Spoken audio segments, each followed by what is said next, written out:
Welcome back. It's 11 o'clock. Time for us to get started. Um, just to highlight what we're doing, if you're working on test corrections, some of you have gotten them to me. I just ask that you do it on a separate sheet of paper and then turn back to me your revisions plus the original test. And then I'll look over those. Get it back to me by early next week would be great. Tomorrow we'll have a work day, so if you finish them up tomorrow and get them back to me, that's great too. I'll start whatever I have over the weekend. I'll update those scores, and we'll keep moving forward. So we are about a day ahead because here we are on Wednesday. We're supposed to do 4.2. We've already done that.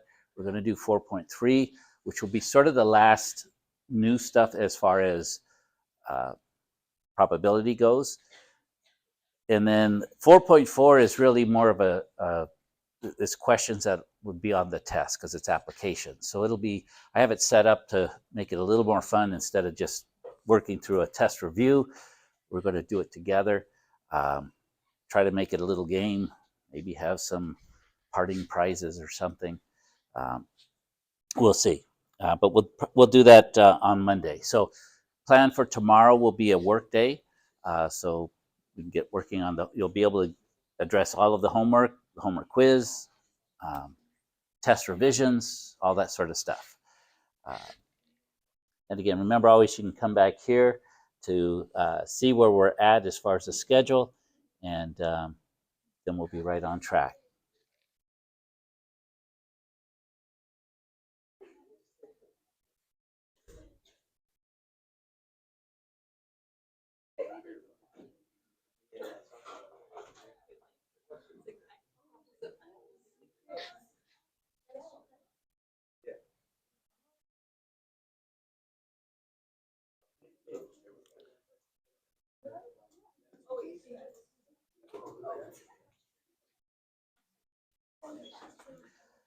Also wanted to remind you, in the module for 4 and actually 5.6, there is the textbook. And what you'll see is in the textbook, it has a lot of examples that are worked out.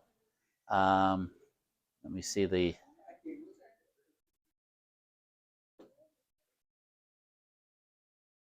thought it was in here at the beginning. Okay, here it is. Okay. Again, with probability, we do a lot of things with playing cards because that's a random event, so it's something accessible. But just to make sure you know what a playing card deck of cards looks like, we've got a picture here. I have. In fact, I've had a few students. I have a college math class, and in that class at Scottsdale, I had more freedom. I didn't have to have it all by test, so I did it by projects. So I've had 3 people do card counting as projects for their final projects. And one of them was a professional. He was hired by the casino. His job was to count cards and figure out who else was counting cards, because he would know if they're betting higher than, because he was a professional card counter and he got paid for doing it. He just had to sign an agreement that he wouldn't do it personally at the casinos, but he worked for the casino. So that's how they catch him. Is it's not actually illegal, but they can ask you to leave if they think you're card counting. And you do get again, it's still in the casino's favor, but you get a step up in the probabilities if you can count the cards. That's what card counting does. Kind of a neat technique too. I've tried. I'm not real good at it because I get bored. So, all right. So today, just again, I just want to highlight that there's stuff here. When you're working through the homeworks, some of the homework questions sort of came out of here, so they'll have a similar one where they'll actually work it out. So again, while there's not an assignment that you have to go through, they have questions in here, solutions, so they can be very helpful. Okay, what we're going to do today is 4.3. And for this one, it's called conditional probability. Okay, so first of all, what are the two main steps for calculating a probability? First step is to kind of get the total, so counting. So probability is just count.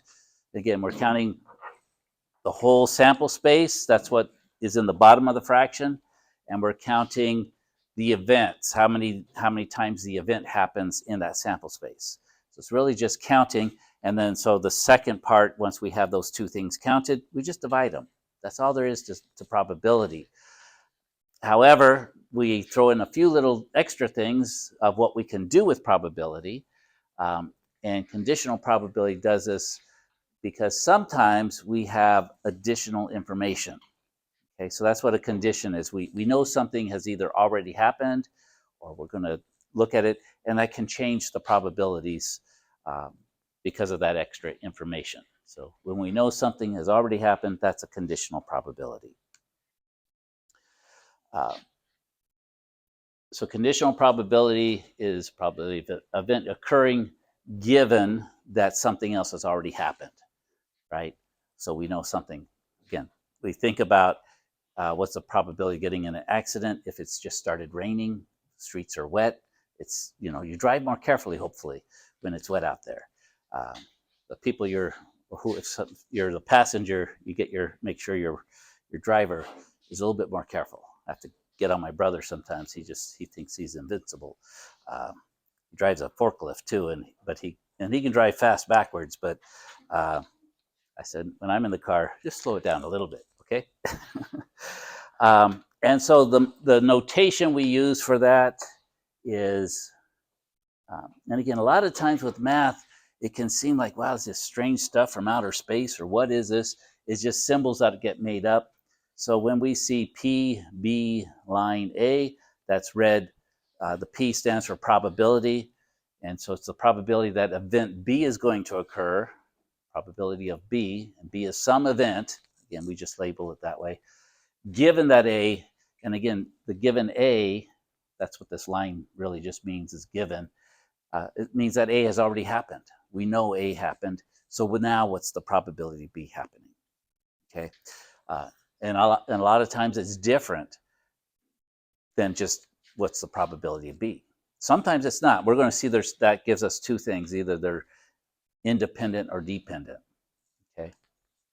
So from this, we also have the probability of B. This is just the probability of event B. We could have the probability of just the event A. And we're going to see sometimes to calculate this, we need both of those. But they're all sort of interrelated. Here's another picture of cards. So if you need to pull up the slide deck, and because again, a question about cards, since we're counting, we have to know what we're looking for, right? We have to know how many fours are in a deck of cards. And we see that there are 4 fours in a deck of cards. So it's arranged. Ace can count either as a 1 or it can count as a high card. So sometimes you see it at the start, sometimes you see it at the end. You've got all your numbered cards all the way up to 10. And then you've got what are called the face cards, the Jack, Queen, and King. And then we've got 4 suits: spades, hearts, clubs, diamonds. And then notice that there are 2 colors for the cards. There's the black cards and the red cards. So we can ask a lot of different questions about drawing a particular card. What's the probability of drawing a red card? Well, half the cards are red, so that's give us 50%. Notice each suit, there's a total of 52 cards, and within each suit, so you take 52 divided by 4, you'll get 13 cards. So you get these 10 here, 11, 12, 13. So 13 cards in each of the suits. And you'll just, again, not that we're making you into card players or anything, or card counters, but for probability, it's a nice thing to work with, okay? So let's start off with looking at our first conditional probability and thinking about how we would do this. Let's get this out of the way. So 2 cards are selected in sequence from a standard deck. Find the probability that the second card is a queen given that the first card is a king. Okay, so we're doing two steps, right? So it's kind of like group one and group two. What are we going to do with the two? So we're going to calculate two different probabilities. What is the math operation we do with those two probabilities? Probability one, probability two. What do we do here in the middle? Remember math, you only really have four choices, right? Add, subtract, multiply, or divide. Which one?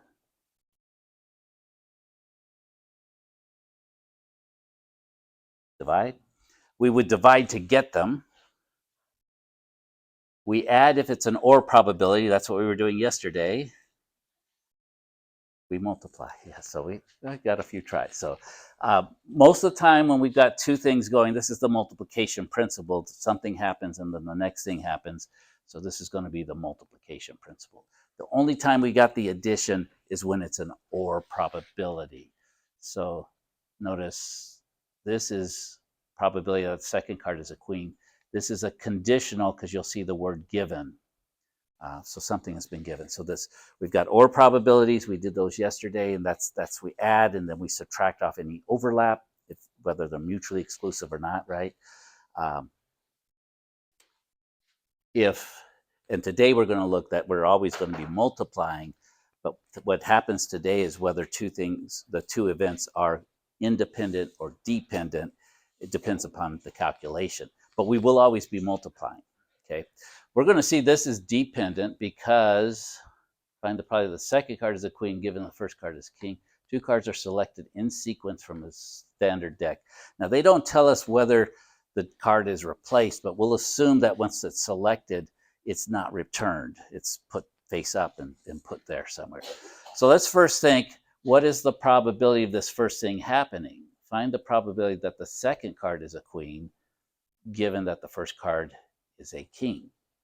Okay, so we know the first card, well, actually, we don't have to calculate that first item, right? Because the first draw, they told us we got a king. That's not a probability. That's already happened. So first thing happened, we got a king.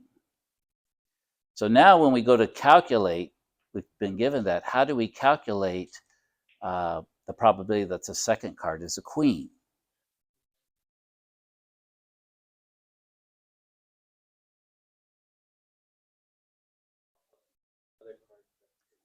Exactly. We count and divide, count and divide. Remember, it's just we have to think, what does the deck look like now? Because we got one king sitting on the table. So how many queens are in the deck of cards after we took out one king?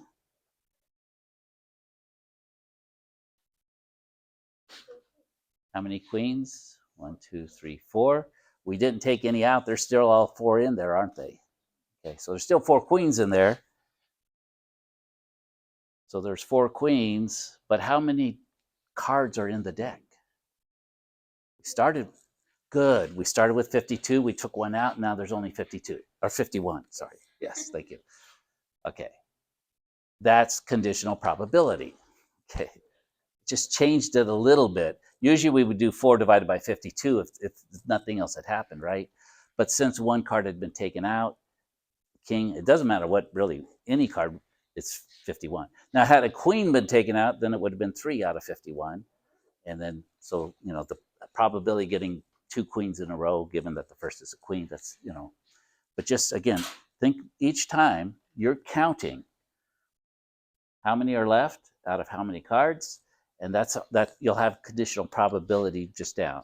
The only thing is we knew this has already happened. We got a king, so this is the probability of getting a queen, given that we already had the king. 4 out of 51, which is about almost 8%, right? 0.078, just under 8% chance that we get that queen.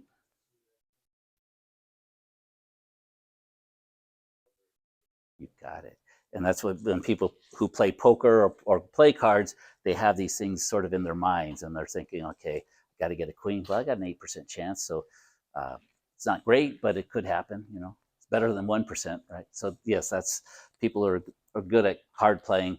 They sort of memorize these things or have those in the back of their mind with those probabilities. Or maybe they're calculating. I don't know if I could calculate 4 out of 51 without a calculator. And usually you don't see calculators sitting at card tables while they're playing. Okay, I don't think they allow them. Okay, so on top of this, let's look at what that looks like if we have some data.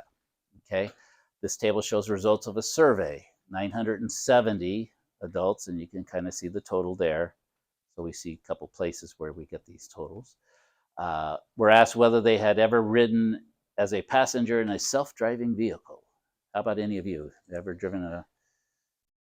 They have them in Phoenix, those Waymos you could get in a taxi. It's a self-driving. It's like the robots. Get in a car and nobody's driving. Okay. Find the problem. I hadn't been one. Find the probability that an adult is 18 to 64 years old, given. Now, the given, even though it's mentioned second, is actually the first thing to really consider because we know it happened. Given that the adult has ridden as a passenger in a self-driving vehicle. So we know that has happened. So have you ever ridden as a passenger in a self-driving vehicle? Which one of these columns are we working with? The yes. So this is the condition.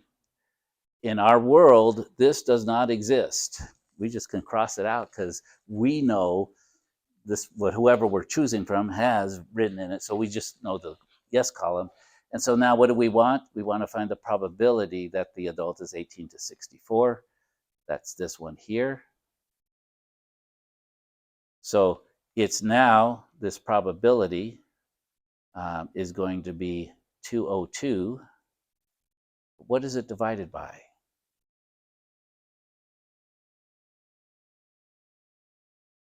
Good. It would be either 225 or 970. Since these don't exist, you don't have 970 anymore. Since we know we're here, our total is actually only 225. Good. But that's the easiest thing to, I see that a lot is people use the 970 because that's a total.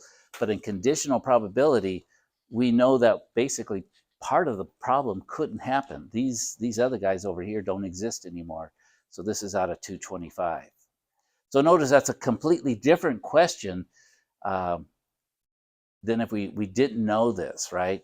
We would have taken maybe 751 out of 970 without the conditional. What's the probability that they're in that age group, right? But with the condition, we get rid of some of the data, and this is what we get. What's 202 out of 225? Anybody? See if you can get it faster than I can.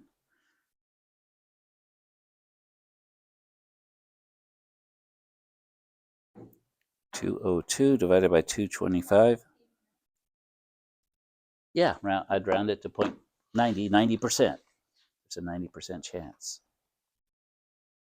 We'll just do that. Okay? Makes sense so far?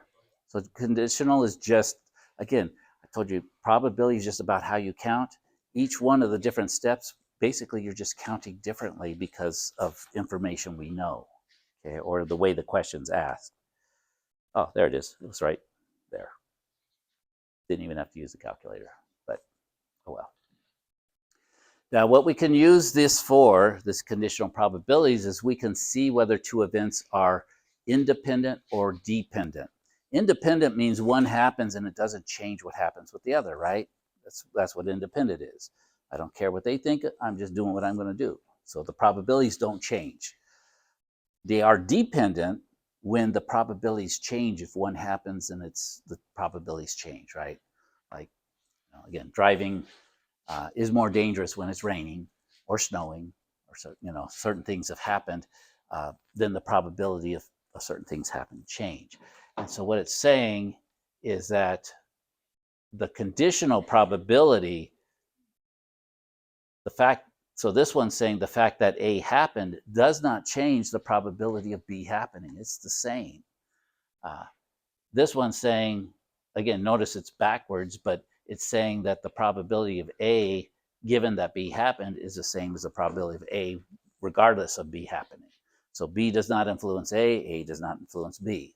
So both of these, if we could prove either of these, then we know the events are independent. And that's helpful. If we know two things are independent, the calculations are just going to be easier for us. Okay. If they are dependent, then we have to consider, did A happen? Because that's going to change B. Okay. So here's a couple questions. All we got to do is decide, are these independent or dependent? So I'm going to ask the question, give you just a moment, think about it, see if you can pick it out. Selecting a king from a standard deck of 52 playing cards, not replacing it, and then selecting a queen from the deck. Dependent or independent? And we just did this one. Dependent, it does. Because it changes, right? Because if you don't replace it, how could we make that same question independent? Replace it. So watch for, yeah, exactly. Watch for that on card things. Did they replace or did they not? If they replace it, everything is started over. Maybe you should shuffle too, but anyway, just replacing it. Now we're back to having 52 deck cards in the deck, and it's independent. Whatever, it doesn't matter what happened the first time because it's been reset. But if we take one out, it's going to change the probabilities because there's fewer cards. Okay, so that happens a lot.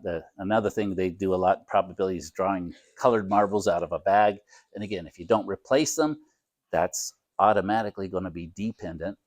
If you replace them, that's how you make it independent. Dependent, yeah. How about this one? Decide whether the events are independent or dependent. We toss a coin, we get a heads, and then we roll a six-sided die. Does the coin influence the roll of the die?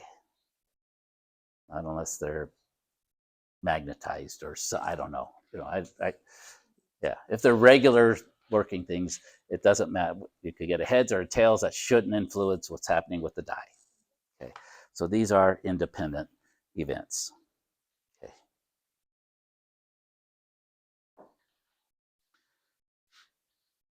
And they had a few others in there, and I took up because some of it you just got to think, yeah, they're without any data. There are some when we're doing probability calculations. This is what we're going to use to make those calculations. So a lot of times we want to find the probability of like two events happening together. The thing is we have to know whether they're dependent or independent from the start. If they are dependent, then the probability of them happening is a probability, in this case, of A times the probability of B, given that A happened. Okay, because if they're dependent, if we know if A happening will change the probability of B happening. Okay, if they are independent, it's a simpler calculation. We just, if we know probability of A, probability of B, we just multiply them together and we move forward. We got our answer. The other one, we've got this conditional thing here. Okay, so let's look at some examples, what that looks like. So this is a little bit more, a little different question. So two cards are selected without replacing the first and a card from a standard deck of 52. Find the probability of selecting a king and then selecting a queen. Notice this is not a conditional. We don't have a given that the king has been selected. So this is a two-step draw, kind of what I was going to do at the beginning. So what is the probability of getting a king on the first draw? How many kings? There's four kings. How many cards are in that deck? They're 52 because we haven't taken anything out of it yet. Good. And so now for the second draw, we want the probability of getting a queen given that we've already got a king, because we've talked about that these are dependent events, right? Because we're not replacing it. So this is now what we want to calculate. Again, you don't have to worry too much about the symbols. What's the counting? What's in the deck of cards? How many queens are in that deck of cards right now? There's still four of them because none have been drawn out. But how many total cards are in there? 51, because the king was taken out. Okay, so that's all we do is we multiply these out, and you get 8 over some big number, 52 times 51.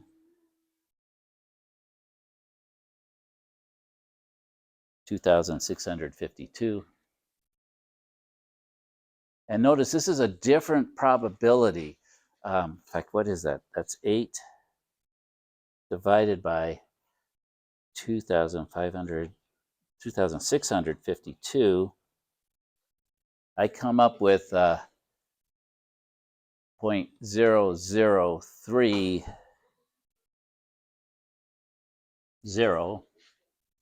So that's going to be 0.3%.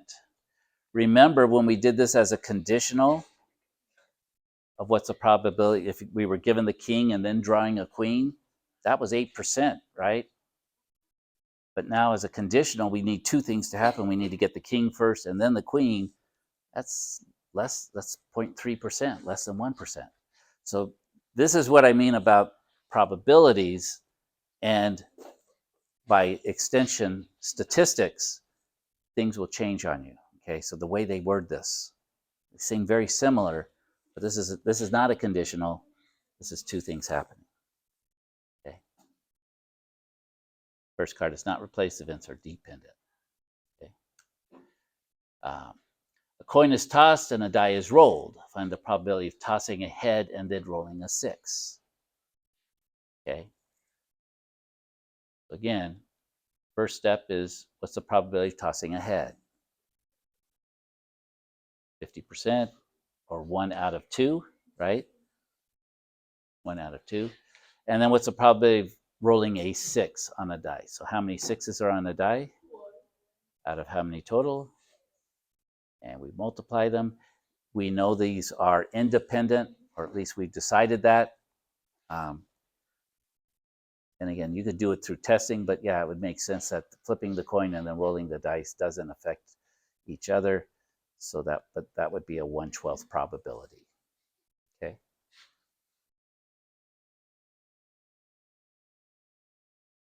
We just note that as a probability of head times the probability of getting a 6. And because the events are independent. So these will be our last 3 examples. I know some of you are into sports. Anybody ever have problems with their ACL? Good. It's not good, right? It's some ligament in your leg. I haven't fortunately had problems with it. The good news is, as a surgery, if you have to get it fixed, at least according to this, and they always find a source, so it's got a 95% success rate. Bless you. Bless you. 95% success rate. So, okay. So what we want to see is that if with a 95% success rate, what would be the probability that 3 ACL surgeries are successful? Hopefully not on the same person. Hopefully they got it fixed, right? So, but doctor does 3 surgeries. What's the probability that 3 of them are successful? How would we calculate that? Well, there would be a first one, right? And then there's going to be a second surgery. And then there's going to be a third surgery. What's the probability of success for the first surgery? 95%. So we'll do a 0.95.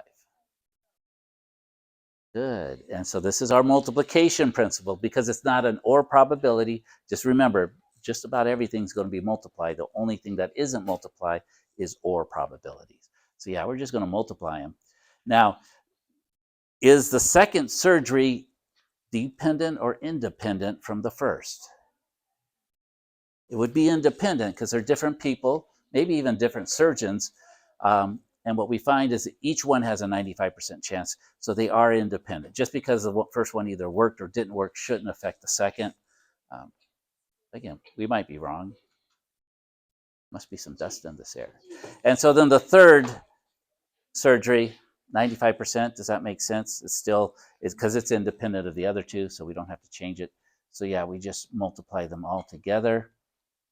Probability of having 3 ACL surgeries, all of them being successful, is, and again, with these, you could 0.95 to the third power, right? If you want. 0.95 to the third power. Oops.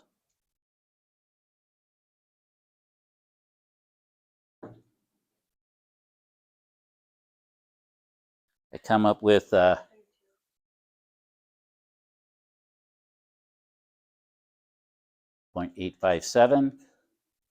So for 3 of them to be successful, there's actually an 85% chance. So I guess if you think of that, if you've got a surgeon, he's got you're the third surgery of the day. He's been successful on the other 2. Now maybe you're only, so it's only an 85% chance that all 3 are going to be successful. So, I mean, it sounds pretty good, a 95% chance. That's each individual. But the fact of, that also means there's a 5% failure. It's not going to work for somebody, right? Out of 100 people, 5 people, ACL doesn't work. The surgery doesn't work. You see how the calculation? Okay. Same question or same set of circumstances, but the question is find the probability none of the 3 ACL surgeries are successful. How could we calculate that none are going to be successful? 5. So a failure rate is 5%, so 0.05 for the first, 0.05 for the third. We multiply them. What's another way we could have calculated this using what we just did on the last slide? They should give us the same, shouldn't they? Because if this is all 3 being successful, that would be all 3 not being successful. That should be the complement. I'm not 100% convinced right now, but I feel like it should be. So that's like what, 14.3%, 0.143. Let's see if we get that same value when we come over here. Let's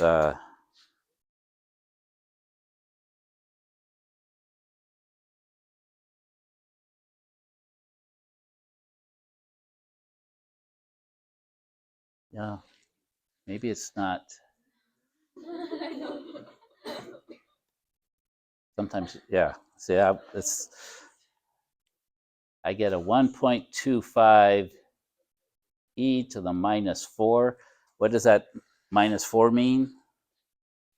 That's an exponent, means move the decimal back. Good, 4 places. So that's 1, 2, 3, 4. So that's going to be 0.00125. Wait, one more 0. Squeeze it in. Okay, much less than 1%. So these are not complements of each other, right? Either they're all successful or all failures, but there's something in between. 1 could be successful, 2 could be failures, 2 could be successful, 1 could be failures. So that's why you can't just do the complement off the bat. Okay. See, when I'm here, I'm just thinking. I hadn't thought through that. So, okay. But sometimes you do that. You calculate it 2 different ways, and you say, oh, wait, these are not complements. I thought they were, but they're not. Okay. The calculations will do it. So the good news is it's very unlikely for 3 to be unsuccessful in a row. Okay. Finally, find the probability that at least 1 of the 3 ACL surgeries is successful. At least 1. So what would we need to do to calculate that? You need to calculate exactly 1 was successful. So this one's successful, but these 2 are failures. You would have to calculate 2 of them being successful, but the third one being a failure. And you'd also have to calculate all 3 of them being successful, because these would all fit the bill, right?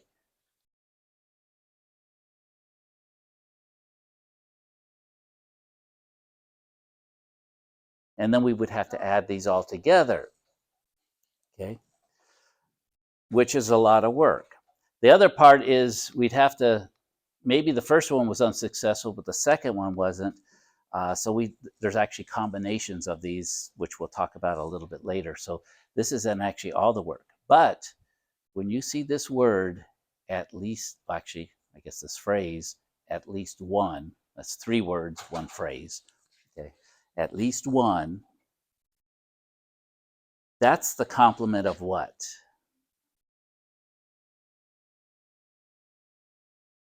What would be the complement of at least one? All failures. Yeah, all failures is a complement of at least one. So 1 success, 2 success, or 3 success. That is a complement of this one. So this one is that's what I was thinking ahead.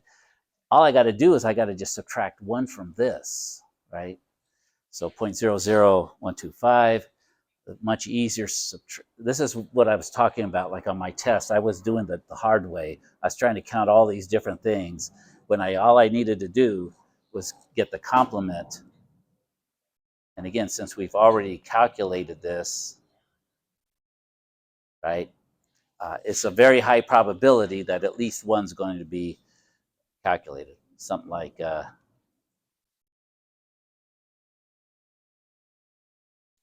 1 minus 0.000125.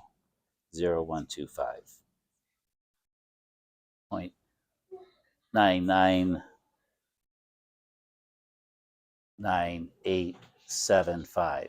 So basically, if you were to round this at any point, you get 100%. Somebody's going, it's more likely that at least one will be successful. This is a good thing if you're having to have your surgery done. Okay. Again, there's some that if you tear it really bad, those are the cases where maybe the probabilities change. But in most cases, it's a very fixable thing. Okay, success. But do you see how those calculations, multiplication principle, these are independent events, and so we work forward. Cool.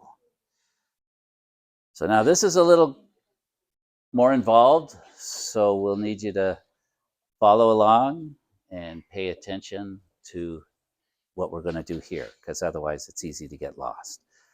Okay, and some of you might find yourselves in this situation. How many of you want to be doctors or medical field? Any in the medical field? Okay, good. So this is right up your line. So there are 19,326 U.S. MD medical school seniors that are applying to residency programs. So that means that's the next step to becoming a doctor. They submit their residency program choices. Of these seniors, only 18,108 are matched with residency positions. Well, that's not too bad. About 1,000 that didn't, right? And then 75.6% get one of their top 3 choices because they list the schools they want to go to. So what the questions are going to be is, what's the probability of getting, first of all, getting into the residency program, and secondly, so find the probability that a randomly selected senior was matched with a residency position and it was one of the senior's top 3 choices. Okay. So let's go back here. 19,326, 18,108 were matched. And then we've got the secondary, okay, 75.6. So would that be dependent or independent, those 2 events, getting accepted and then also getting accepted into your top 3? One or the other. Dependent, independent. Why would it be maybe dependent? You have to get in there for the top 3 to even be considered, right? So there's a smaller group that are going to be, they have to get into the program first. Those who didn't, it doesn't matter what their top 3 was, they didn't get it, right? So we could see that I would lean towards it being dependent upon whether you got in or not, okay? So the question is matched with the residency program. So we're calculating the probability of A. Actually, I think I just need to click here. A is that they got matched the residency position. B is that they got their top 3 choices. So what we have to do is match to the residency position, probability of A, that's going to be 18,108 divided by 19,326.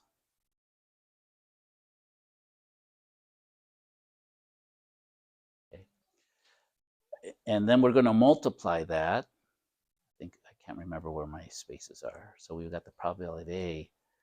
We're now going to need to multiply that by the probability of B, given that they got into the program, right? So what gets times the 75%? Okay, so of the percent, so this, the percent that of B given A would be 18,108 got in. We would multiply 75% of these, 75.6% of these. Actually, move the decimal over 2 places. So what's 18,108 times 0.756?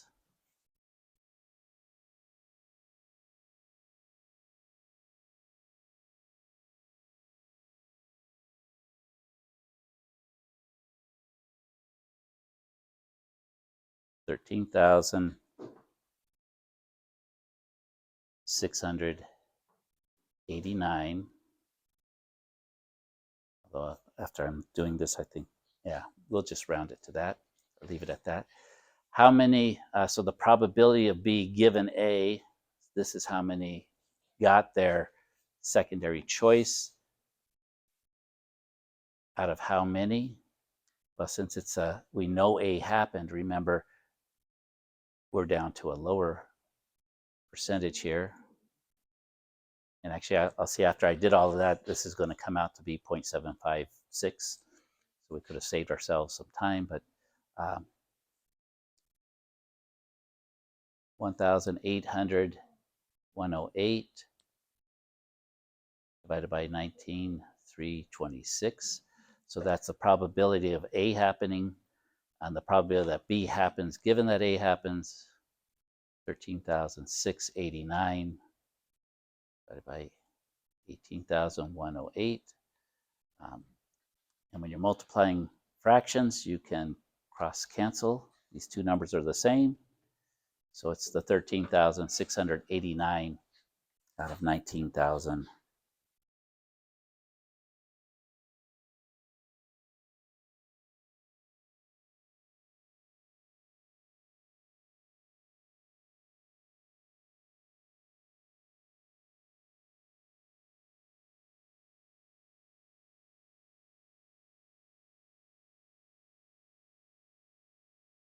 $19,326, which comes up with about 70%, 0.708.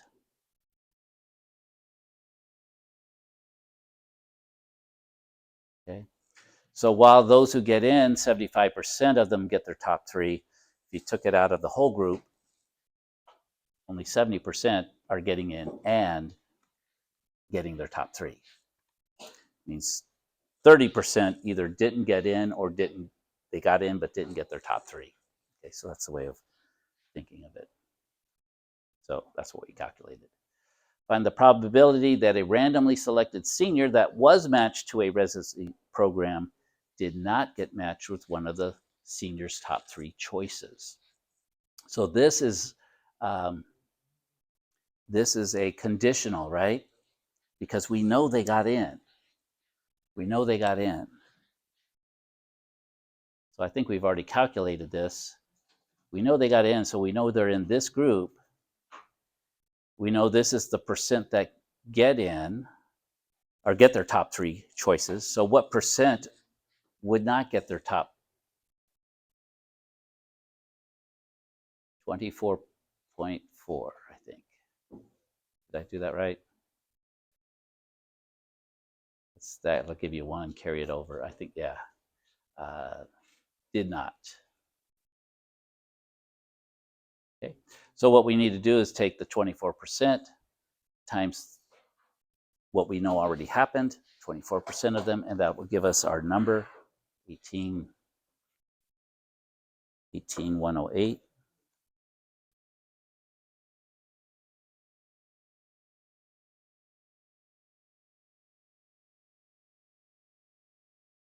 Was it 244?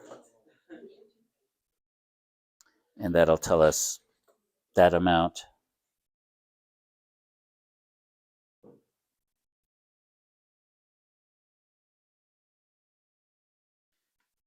So we come up that 4,416 did not get into their top three choices. Okay, but just see how those conditional probabilities work, um, and having to sort of recount and how the questions are phrased. You are now graduated from chapter 4, so you're able to do all of the homework. Got 5 minutes to get it all done? No, we won't rush it. Tomorrow will be a work day, get you into chapter 4, work on test corrections, anything you need to, but we're good for today.